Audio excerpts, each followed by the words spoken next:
Lady Amelia Carter, the only daughter of the powerful and enigmatic Duke of Westgrave, never imagined that a routine visit to the village would turn her life upside down. But there she stood, clad in an impeccably tailored muslin dress, her lips parted in disbelief as she stared at a young woman who looked like her exact replica. The resemblance was uncanny, as if someone had taken Amelia's reflection from a mirror and placed it into the life of a commoner. But what truly made her heart stop was the gleaming object pinned to the girl's neckline, the Carter sapphire brooch, missing for nearly 2 decades. Amelia had never been one to believe in coincidences. Surely there's a logical explanation for this, she thought, though her rational mind struggled to accept what she was seeing. The young woman before her, a seamstress with hands roughened from labor, seemed equally tense. Her brown eyes, so eerily similar to Amelia's, blinked rapidly, and her face grew even paler. When Amelia stepped closer, the girl lowered her head, as if willing herself to disappear. "Forgive me, but where did you get that brooch?" Amelia finally asked, her voice steady though tinged with nervousness. She would never lose her composure. After all, she was the daughter of a duke. The seamstress hesitated. "It belonged to my mother," she replied in a low voice, though there was a hint of defiance in her tone. Amelia responded with nothing more than a perfectly arched eyebrow, but inside her thoughts raced like an out-of-control carriage. What did she mean? Belonged to her mother? That brooch was a Carter heirloom, a piece custom-made for her grandmother decades ago. How could it have ended up on the neck of a young woman who, to add to the mystery, was her mirror image? Determined to uncover the truth, Amelia followed the girl to the modest workshop where she worked, ignoring the indignant murmurs of her companion, the ever-punctual and rigid Miss Duncombe. As soon as they entered the small space filled with colorful fabrics and scattered patterns, Amelia caught the sweet scent of lavender and candle wax. "I don't know who you are, but I believe there is something that must be explained," Amelia declared directly. She was known for her candor, though there was a touch of kindness in her words. "And who are you to demand explanations?" the girl retorted, crossing her arms. Despite her simple appearance, there was remarkable strength in her tone. Amelia narrowed, her eyes, a faint ironic smile forming on her lips. "I am Lady Amelia Carter. That brooch belongs to my family, or at least it should." The seamstress took a step back, surprised by the revelation, but quickly regained her composure. "My name is Isabel Hawthorne, Lady Amelia, and if the brooch truly belongs to your family, then I believe we have much more to discuss than just a piece of jewelry." The air grew heavy, charged with unspoken words. Amelia realized that Isabel knew more than she was letting on. But there was a wall of protection around her, as if she were determined to keep her secrets safe. "Isabel," Amelia began, softening her tone, "I didn't come here to quarrel with you. But if what I'm thinking is true, there's something much bigger at stake." Isabel hesitated, her shoulders relaxing slightly. "Perhaps you're right, but if you want answers, you'll have to find them yourself." Before Amelia could press further, Isabel reached for the brooch pinned to her dress, holding it between her fingers as though it were a shield. "The only thing my mother told me is that this brooch was all that remained of a man she could never have." Amelia froze. She needed no further explanation to understand what those words meant. Her father, the Duke. He had secrets, and it seemed they were ready to surface. Back in the carriage, as she watched the village fade into the horizon, Amelia felt a tightness in her chest. She didn't know who Isabel Hawthorne truly was, but one thing was certain.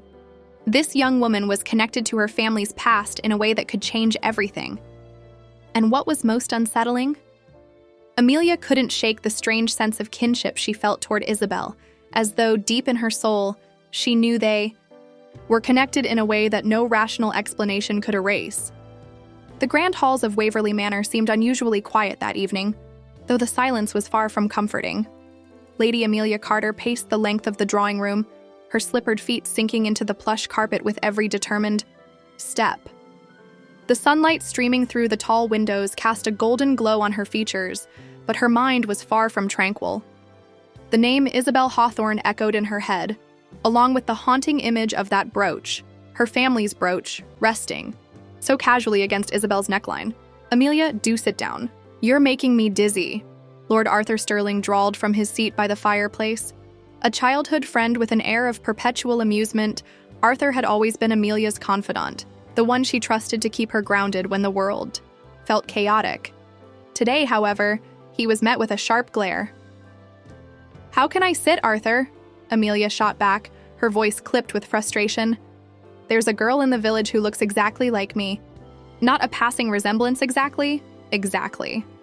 As if someone made a replica of me and gave her my brooch. The brooch that vanished years ago, might I add." Arthur's brows rose, his brown eyes gleaming with intrigue. "Sounds like the opening of a Gothic novel. Tell me, does she also carry a curse, or is that exclusive to you?" "Arthur." Fine, he said, raising his hands in mock surrender. "Tell me again, how did she come by the brooch?" Amelia sank into the nearest armchair, her corseted bodice rising and falling as she exhaled sharply. "She claims it belonged to her mother, left behind by some mysterious man." Her gaze darkened. You don't think it could be him, do you?" Arthur leaned forward, resting his elbows on his knees. "You mean your father, the ever-dutiful Duke of Westgrave? The man who lectures anyone within earshot about honor and responsibility?" He tilted his head, his tone turning serious. "It seems unlikely, but stranger things have happened." The weight of his words settled over Amelia. Her father was not just a duke. He was a symbol of integrity, a man who carried the Carter family legacy with pride.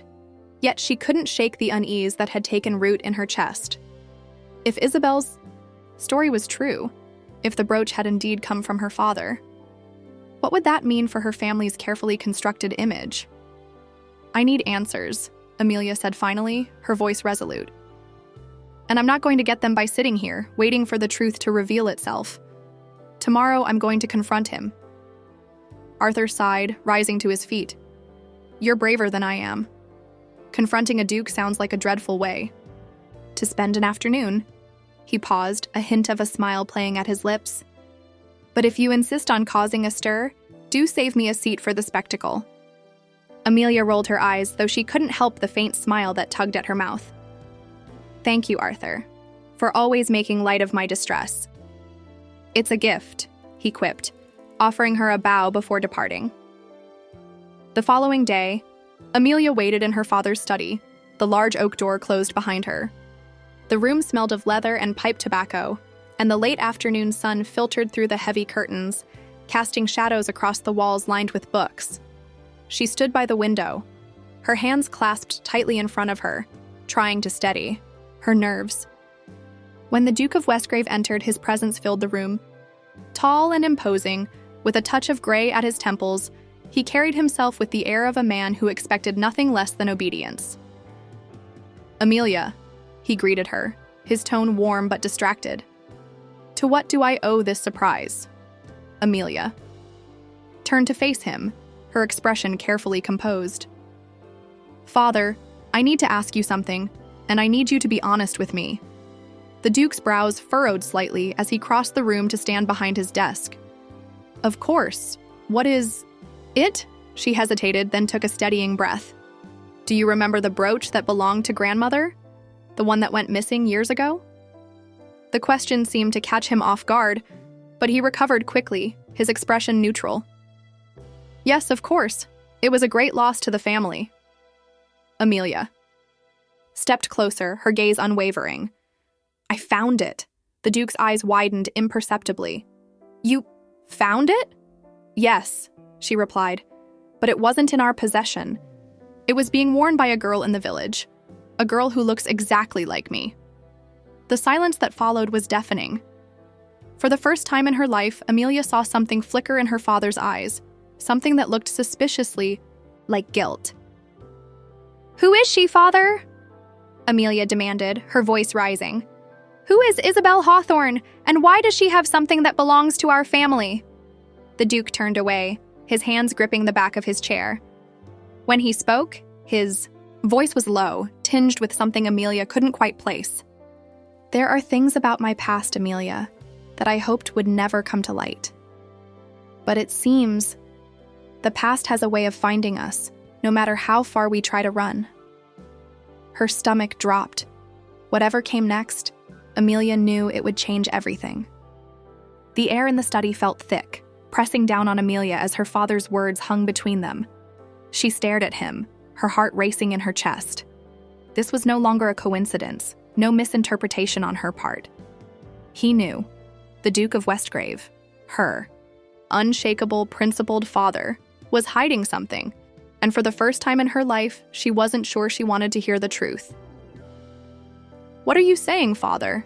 she asked, her voice quieter now, but no less determined. "You owe me an explanation." The Duke turned to face her, and Amelia was startled by the expression in his eyes. He looked tired. Not the kind of weariness that came from a day of hard work, but the exhaustion of carrying a burden for far too long.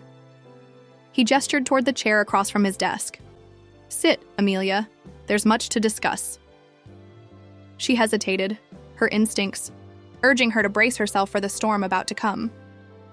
Still, she sank into the chair, her spine straight, her hands folded tightly in her lap. "I'm listening."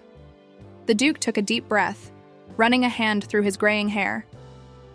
"Many years ago, before I married your mother, I was a different man," he began, his gaze fixed on the ornate desk before him. "I was young, brash, and arrogant, thinking the rules of society didn't apply to me." Amelia frowned, her patience wearing thin. "What does this have to do with Isabel Hawthorne?" "Everything," he said, his voice steady but soft. "I met a woman, a beautiful, spirited woman named Annabel Hawthorne. She wasn't of our world, Amelia. She was the daughter of a modest merchant, unburdened by the rules of the aristocracy. She had a freedom I envied, and I—" He paused, his voice faltering. "I fell in love with her." Amelia's lips parted, but no sound came out. She gripped the arms of the chair, feeling the weight of his words settle on her shoulders. "She loved me too," he continued, his voice tinged with regret. "But I was a coward. My family disapproved, of course. A duke cannot marry beneath his station, they said. And instead of fighting for her, I let her go. I walked away from the one woman who ever truly knew me." Amelia shook her head, her disbelief rising. "And Isabel? Where does she fit into this?" Her father's jaw tightened, his hands clenching into fists on the desk. "Annabel discovered she was pregnant after I left her. She tried to reach me, but my family ensured she never got through. They saw to it that she was silenced." Amelia shot to her feet, her voice trembling with outrage. "Silenced? You mean they cast her aside? Erased her existence as if she were nothing? How could you let that happen?" "I didn't know," the Duke said, his voice rising for the first time. His eyes glistened, though no tears fell. "I didn't know about Isabel until it was too late. Annabel never contacted me again. She raised her daughter alone, Amelia. And then, one day, I heard she had died." Amelia's breath caught in her throat. She died?" The Duke nodded, his face grim. "It was an accident. Isabel was just a child at the time. I heard rumors of her being taken in by others in the village, but by then too much time had passed. I told myself it was better for her if I stayed away, that involving her in my world would only cause her harm." Amelia felt her knees weaken, and she sank back into the chair. "So you abandoned her, again?" "I thought I was protecting her," he said quietly, his voice almost pleading. "I see now how wrong I was. But Amelia, you must believe me. I never stopped thinking about her. I never stopped wondering what became of her." A silence stretched between them, heavy and unforgiving. Amelia studied her father, a man she had always seen as unshakable, now reduced to someone painfully human. The man who had lectured her on duty and honor was now confessing to a lifetime of failure. "You may not have known about her at first," Amelia said finally, her voice cold. "But you knew eventually, and you chose to do nothing. That isn't protection, father. That's cowardice." The Duke flinched, her words cutting deeper than she'd anticipated. He lowered his head, his hands gripping the edge of the desk. "You're right. I was a coward.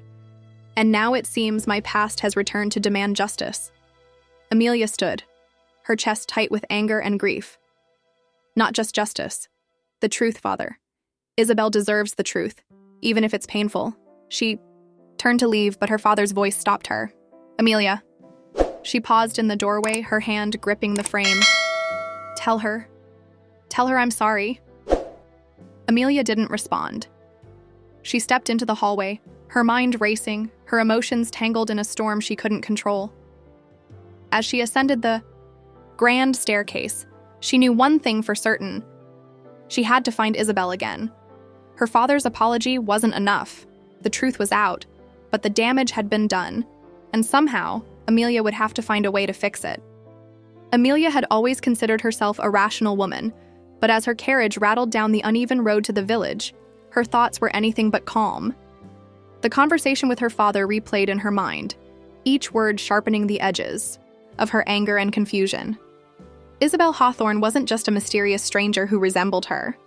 She was her half-sister, a secret born of her father's mistakes, buried under decades of silence and shame.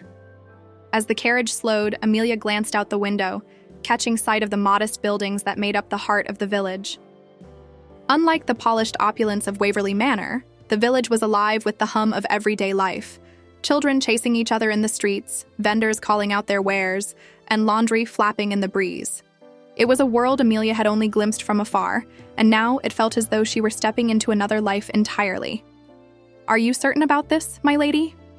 her maid, Mary, asked cautiously, sitting opposite her.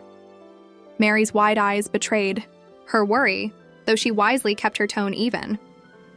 Amelia nodded, adjusting the bonnet perched on her neatly pinned chestnut hair. "I have to speak with her. Isabel deserves to know the truth. She has a right to decide what to do with it." Mary hesitated, then sighed. "If I may be bold, my lady, I think you're doing the right thing. But tread carefully. This news might not be as welcome to her as you think." Amelia met Mary's gaze and gave her a small, appreciative smile. "You're right, Mary, but hiding the truth won't do either of us any good." The carriage came to a halt outside the small dressmaker's shop. As Amelia descended, the stares of passers-by prickled at her skin. A lady of her station was a rare sight in the village, and the curiosity was palpable. She ignored the whispers and straightened her spine, determined to see this through. Inside the shop, the scent of lavender and fabric dye lingered in the air. Isabel was at the counter, pinning the hem of a simple muslin dress. Her hands moved with practiced efficiency, but when she glanced up and saw Amelia, her movements faltered. "You again," Isabel said, her tone guarded. She set down the fabric and crossed her arms, her dark eyes narrowing. "Have you come to accuse me of stealing something else, or is there another piece of your family's history I've unknowingly stumbled upon?" Amelia flinched at the bitterness in Isabel's tone, but forced herself to remain composed. "I came to speak with you, privately." Isabel raised an eyebrow, clearly unimpressed. "Why? Have you more questions about my mother and her supposed connection to your family?" "Yes," Amelia admitted. "But this time, I have answers as well." That seemed to catch Isabel off guard. She hesitated, studying Amelia for a moment before motioning toward the back room. "Fine. Say what you came to say, but don't expect me to be kind." The two women entered the cramped workspace behind the shop, where bolts of fabric and unfinished garments were stacked haphazardly. Isabel leaned against a table, arms still crossed, while Amelia stood awkwardly in the center of the room, suddenly unsure of where to begin. "Well?" Isabel prompted, her voice sharp. "Out with it." Amelia drew a steadying breath. "The brooch you wear, it belonged to my grandmother, as I told you. But what I didn't know until recently is how it came to be yours. Your mother, Annabelle, had a relationship with my father before he married my mother." Isabel's expression remained unreadable, but her hands tightened over her arms. And you are his daughter," Amelia said softly. "Which makes you my sister." The words hung in the air, heavy and unyielding. Isabel didn't speak. but the flicker of shock in her eyes was impossible to miss. She looked away, her jaw tightening as she processed what Amelia had said. "That's impossible," Isabel muttered after a moment, though her voice wavered. He would have come for me if that were true. He wouldn't have left my mother to struggle alone." Amelia swallowed the lump in her throat. He didn't know.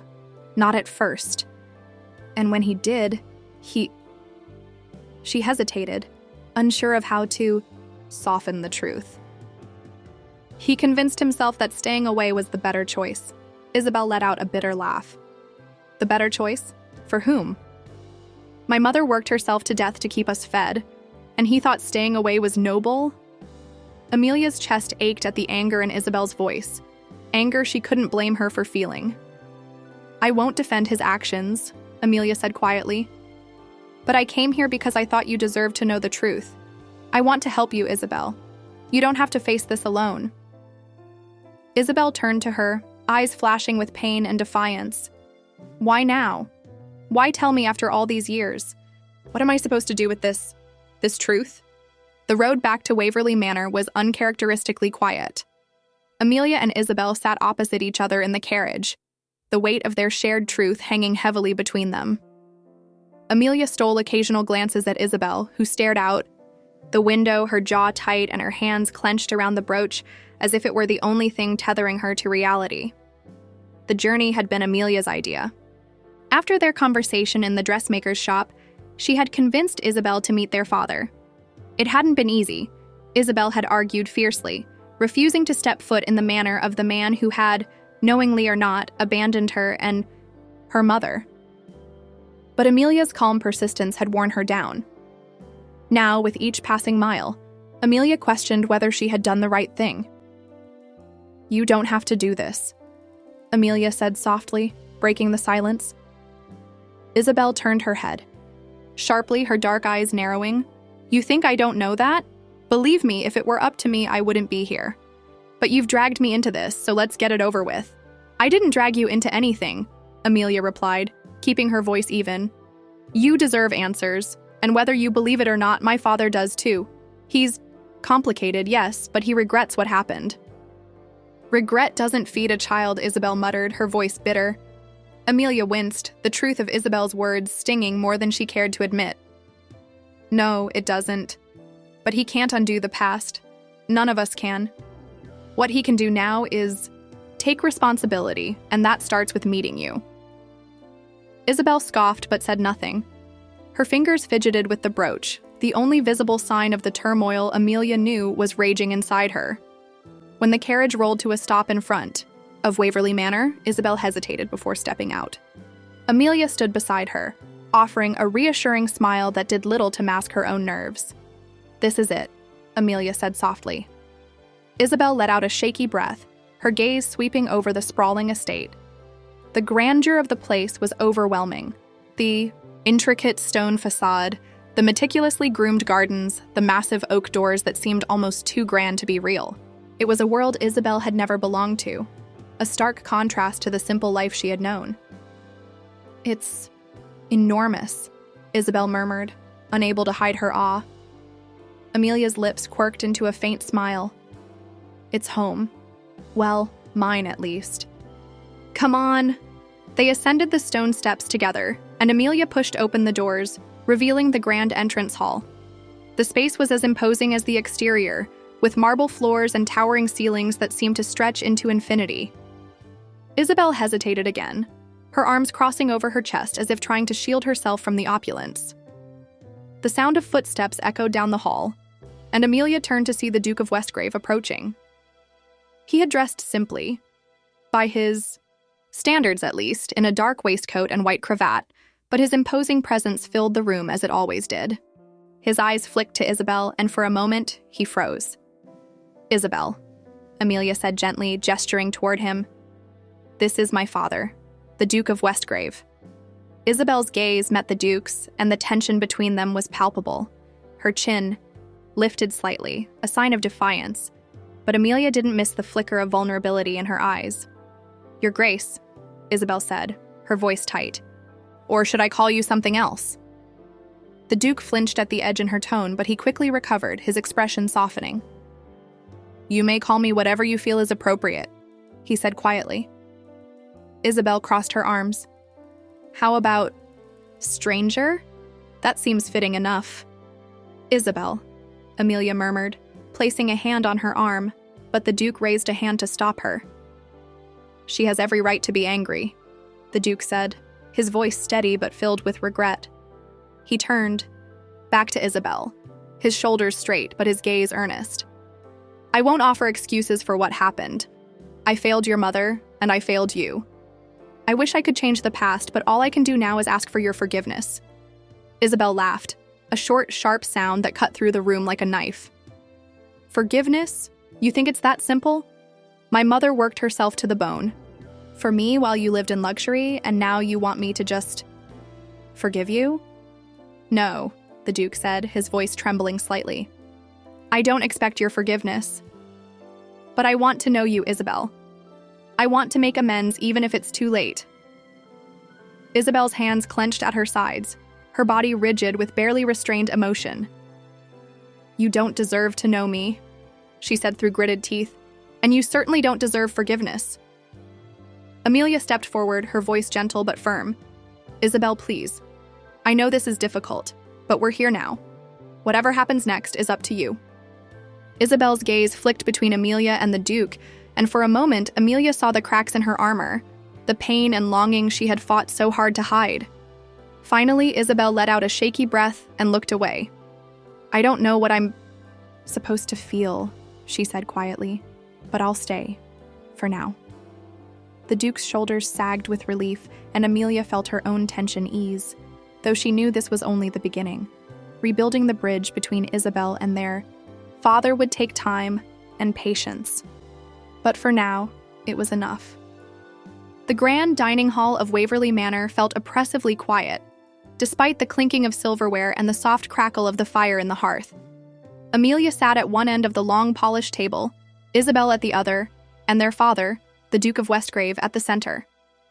It was a scene that should have been warm and familial, but instead, it felt like a chess match, each of them waiting to see who would make the first move. "Do you often have dinner in silence, or is this special for me?" Isabel asked, breaking the quiet with a tone that was sharp but not entirely without humor. Amelia nearly choked on her wine, but the Duke merely set down his fork and looked at Isabel with measured patience. "We're unaccustomed to such tension at the table," he admitted. "But I would prefer honesty over silence, even if it is uncomfortable." "Honesty?" Isabel repeated, raising an eyebrow. She set her fork down and leaned back in her chair, folding her arms. "All right then, here's some honesty. I don't know why I agreed to stay here tonight. This house, this family, it's all so foreign to me." Amelia opened her mouth to respond, but the Duke spoke first. "That's fair," he said quietly, "and I don't expect you to feel at home here overnight or perhaps ever. But I do hope you'll allow us the chance to show you that this family can be yours too." Isabel's lips pressed into a thin line, her dark eyes scanning his face, as if searching for cracks in his sincerity. "That's easy for you to say, sitting at the head of a table in a house that looks like a palace? My mother and I didn't have a family. We barely had enough to survive." Amelia's heart clenched at the raw pain in Isabel's voice, and she couldn't stay silent any longer. "Isabel, I know this feels impossible right now, but I believe we can build something new, something that isn't defined by the mistakes of the past." Isabel's gaze softened slightly as she looked at Amelia, though her expression remained guarded. "You're awfully optimistic for someone who's had their life handed to them on a silver platter." Amelia smiled faintly, though there was a hint of sadness in her eyes. "Maybe. But I've learned that having a silver platter doesn't mean your life is without cracks." The Duke cleared his throat, drawing their attention back to him. "Amelia is right. We can't change what's happened, but we can shape what comes next. Isabel, I want to help you, not just out of guilt, but because you're my daughter, and I care about you." For the first time that evening, Isabel looked genuinely shaken. She lowered her gaze, her hands tightening around the edges of her napkin. "It's strange," she said after a moment. "Hearing you call me that, Daughter. I've spent my whole life without a father, and now I have one who's a duke.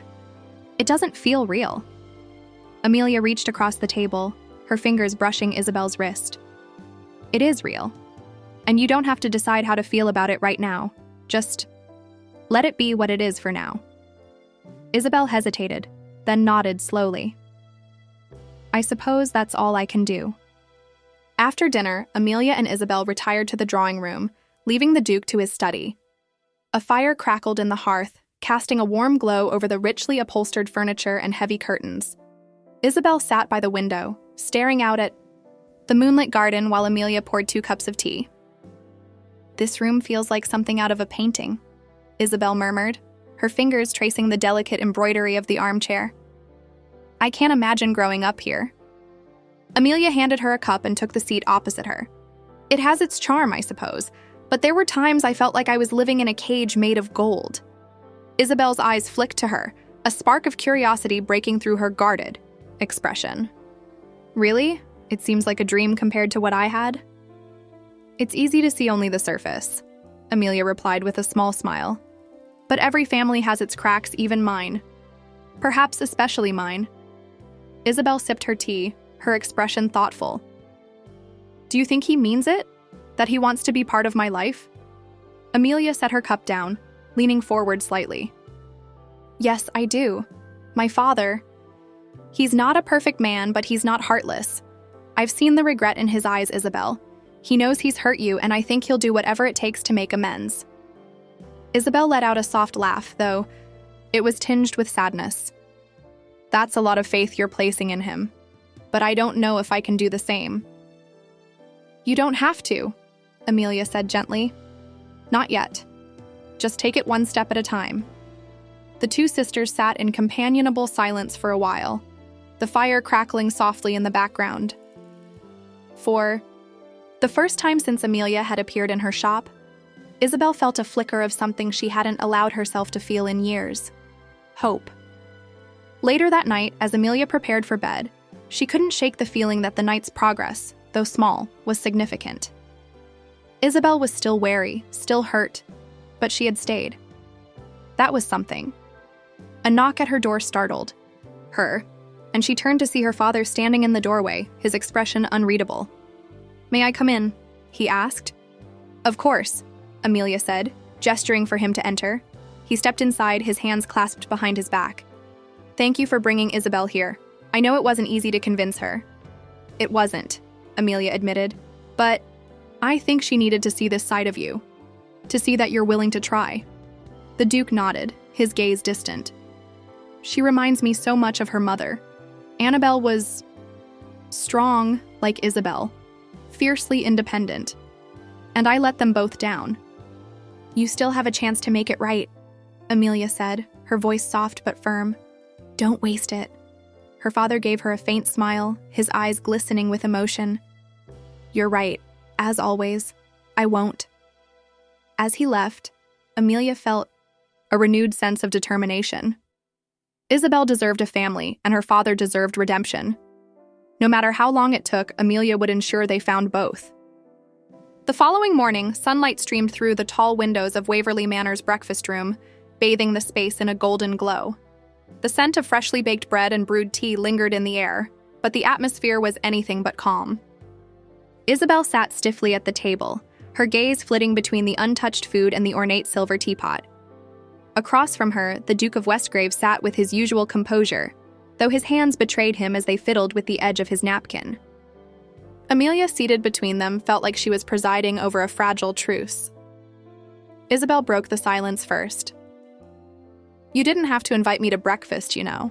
I'm perfectly capable of eating on my own. The Duke offered her a faint smile. Perhaps. But I hoped you might allow me the opportunity to... He hesitated, searching for the right words. To speak with you. Properly, Isabel arched an eyebrow. And what is there left to say, Your Grace? You've already admitted everything. Unless there's another long-lost sibling I should be aware of. Isabel, Amelia said softly, casting her sister a warning look. It's all right, the Duke interrupted, his voice calm. She has every right to speak her mind. Isabel leaned back in her chair, crossing her arms. Fine. Then let's be honest, shall we? You want me to trust you, but trust isn't earned with apologies over tea. You say you regret what you did, or didn't do, but regret doesn't fix anything.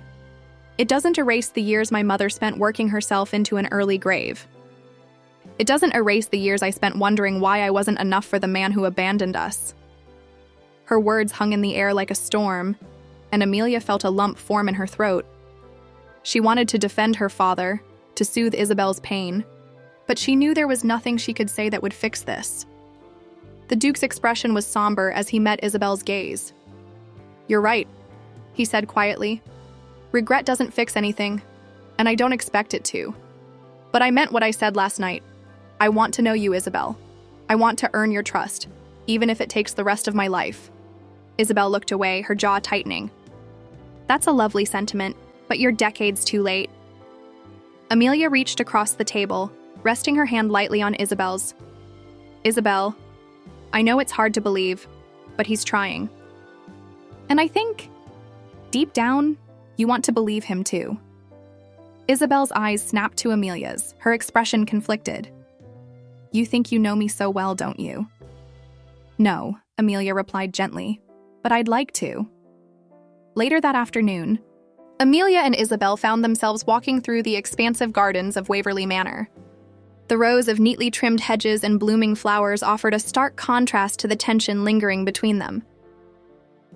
"This place feels like another world," Isabel muttered, brushing her fingers over the petals of a bright pink rose. "So pristine, so perfect. It's hard to imagine growing up here." Amelia walked beside her, her hands clasped in front of her. "It wasn't always perfect," she said quietly. "There were expectations, pressures, a constant need to be someone I wasn't sure I wanted to be." Isabel glanced at her, skepticism flickering in her eyes. "That's a nice problem to have." Amelia stopped, turning to face Isabel. "I'm not saying our struggles are the same. They're not. But I think we both know what it feels like to be trapped by circumstances we didn't choose." Isabel stared at her for a long moment, then sighed. "Maybe. But at least you had a father. You had someone who cared enough to try, even if he's flawed. I didn't have that." "You do now," Amelia said softly. Isabel hesitated, then turned back to the roses. "I don't know if I want it. I don't know if I can." That evening, as the sun dipped below the horizon, painting the sky in hues of orange and pink, Amelia found her father in his study. He was seated at his desk, staring at a small, worn photograph in his hands. "What's that?" Amelia asked, stepping into the room. The Duke looked up, a faint smile tugging at his lips. "A photograph of Annabelle," he said, turning it toward her. "It's the only one I have." Amelia moved closer, taking the picture from him.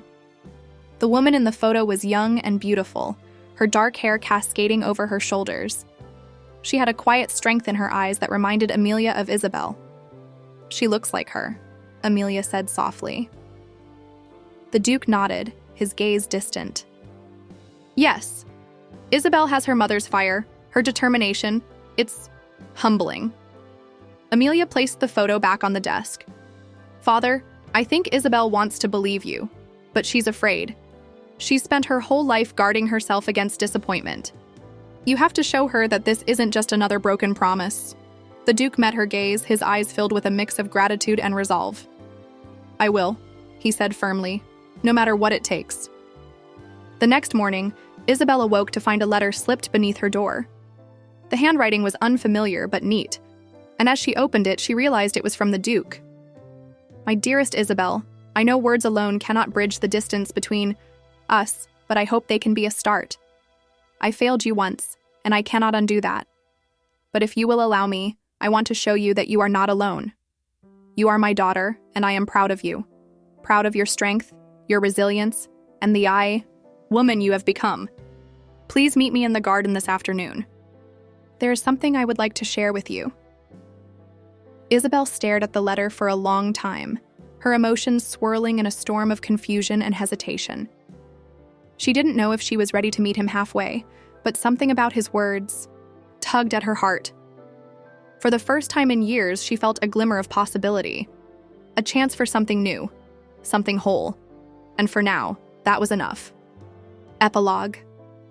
A new beginning. The garden was quiet that afternoon, the only sound the soft rustle of leaves in the gentle breeze. Isabel walked slowly along the gravel path, her fingers brushing against the flowers blooming on either side. She clutched the letter from the Duke in her hand, the edges worn from being read and reread that morning. She still wasn't sure why she had come. Perhaps it was curiosity. Or perhaps, despite herself, it was the faintest spark of hope that things could be different. Ahead, near the old stone fountain, the Duke of Westgrave stood waiting. His hands were clasped behind his back, his posture as formal as ever. But there was a vulnerability in his expression that Isabel hadn't seen before. When he noticed her approach, his face softened, and he stepped forward to meet her. "You came," he said, his voice quiet but full of relief. "I almost didn't," Isabel replied, tucking the letter into the pocket of her simple dress. "But I'm here." "That's all I can ask for," the Duke said. "Thank you." Isabel raised an eyebrow, crossing her arms. "I wouldn't thank me just yet. I still don't know what I'm doing here." The Duke gestured to a nearby bench beneath a canopy of roses. "If you'll allow me, I'd like to share something with you. No expectations, just the truth." Isabel hesitated, then nodded, taking a seat on the bench. The Duke followed, settling beside her with a slight sigh, as though the weight of the past few days had taken a toll on him. "Your mother," he began, his gaze fixed on the fountain before them, "was one of the most extraordinary women I've ever known. She was brave, intelligent, and unyielding in her beliefs. When I first met her, I was struck by her independence, how she never let anyone dictate her path. It was refreshing." Isabel's expression softened despite herself. "She always told me that she never let the world tell her who to be." The Duke smiled faintly. "She was right to teach you that. And you, Isabel, you've inherited her strength, her fire. I see so much of her in you." Isabel looked away, her hands fidgeting in her lap. "If you admired her so much, why did you leave her? Why didn't you fight for her?" The question hung in the air, sharp and pointed. The Duke didn't flinch, but his shoulders sagged slightly as he answered. "Because I was weak. I let fear and obligation guide my choices instead of my heart. My family's disapproval, the expectations of my title. I let those things come between us. And by the time I realized how much I had lost, it was too late."